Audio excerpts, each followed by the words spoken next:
Some cities erase their past to survive. Bruges did the opposite, and that decision changed everything.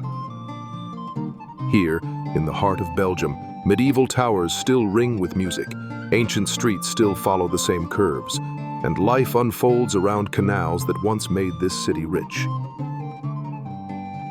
This video explores the center that once ruled commerce, nearly collapsed, and was brought back from the shadows, now protected as a World Heritage Site by UNESCO.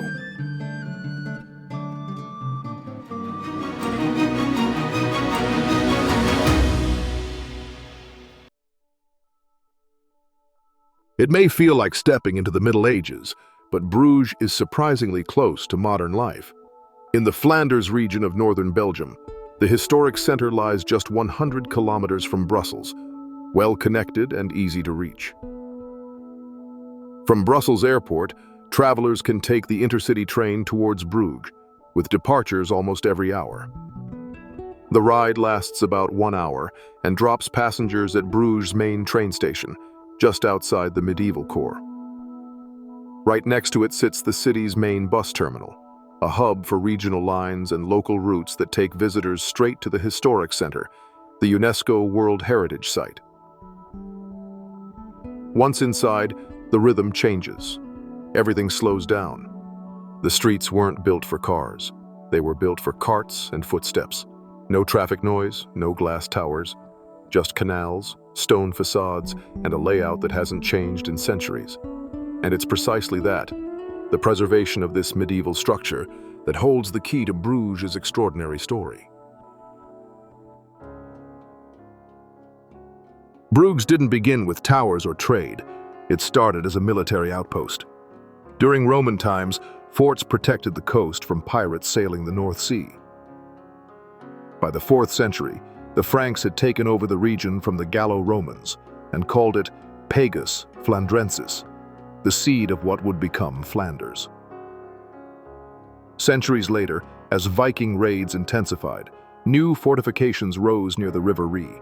Settlers followed, digging canals to control water levels and build trade infrastructure. They were practical, dug to manage floods and move goods. By the 11th century, Bruges was a working town with defenses, a market, and early signs of commercial ambition. Then came the Zwin, a tidal channel that gave Bruges direct access to the sea and to the world. From the 12th to 15th centuries, Bruges became a global port and became one of Europe's most influential trading centers. Flemish cloth, English wool, Italian silk, and Eastern spices all passed through its docks. As a member of the Hanseatic League, a network of merchant cities like Lübeck and Hamburg, Bruges gained economic muscle and security. The city didn't just trade goods, it traded paper. Merchants began exchanging financial documents at the Van der Burg's house, laying the groundwork for the world's first stock exchange, formalized in 1309.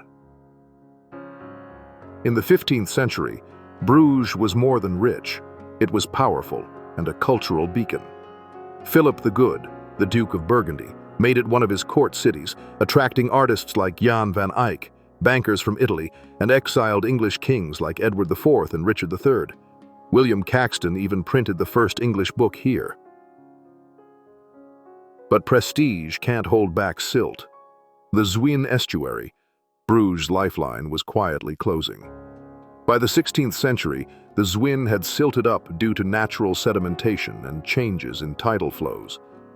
As the channel narrowed, larger ships could no longer reach Bruges. Merchants moved to Antwerp. Banks followed. The economic engine that had powered Bruges slowed, then stalled. Bruges didn't fall in flames. It faded. No major wars, no grand redesign, just slow decay. People stayed, but there was no money to modernize. Streets, churches, and facades remained, untouched because no one touched them. That silence would one day become its greatest asset. Centuries later, silence became style. In the 19th century, Romantic artists and writers rediscovered Bruges, a medieval city that hadn't changed. They painted it, wrote about it, and turned it into a destination. Tourism brought attention. Attention brought money.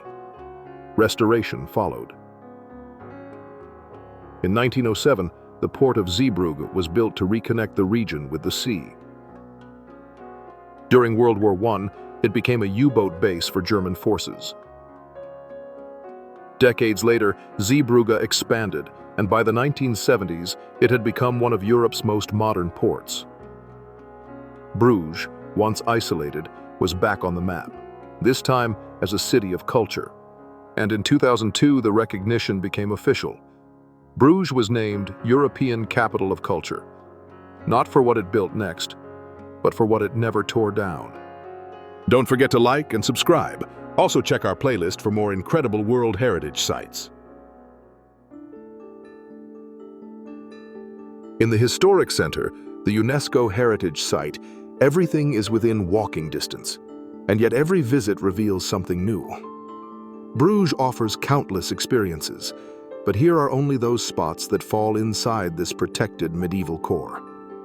The city is full of wonders, far beyond the canal bends and cobbled streets, but what follows is strictly within the historic heart. It doesn't take long to see why Bruges enchants. Small-scale, rich detail, history around every canal bend. Start at Grote Markt, where cafes frame the square and the Belfry towers above. Climb 366 steps for panoramic views over canals and red rooftops, while the carillon of 47 bells still plays melodies from the 13th century.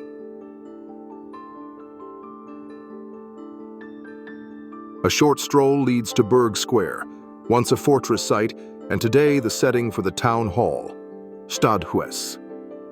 Built between 1376 and 1421, its Gothic hall and flame-style facade show Bruges' power in the late Middle Ages.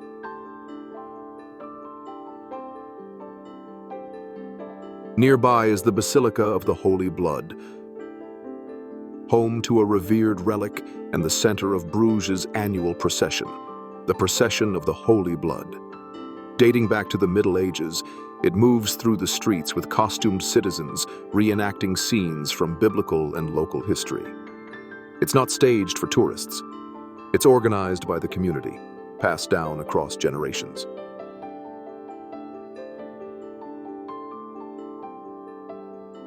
Jan van Eyck Square was once the heart of Bruges' old port district, where goods, merchants, and messengers converged.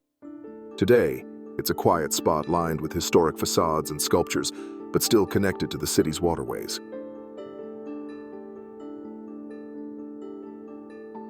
Just steps away, canal boats depart for short cruises that trace Bruges from the waterline, gliding past Groothuis, Diever, Rozenhout Kai, and St. John's Hospital, revealing the city's layered past in slow motion.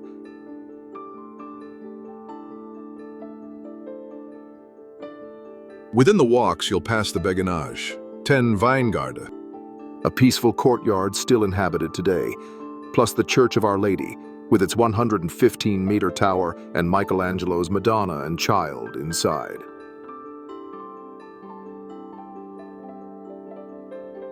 Other hidden gems within the UNESCO perimeter, canal-side windmills and the Molenstraat Mills, visible along the canal paths.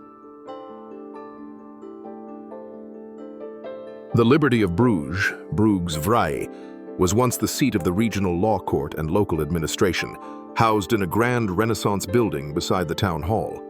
Today, it holds the Bruges Vrij Museum, where visitors can see the ornate Scheppenzaal, a wood-paneled courtroom with intricate carvings that once hosted magistrates and city officials.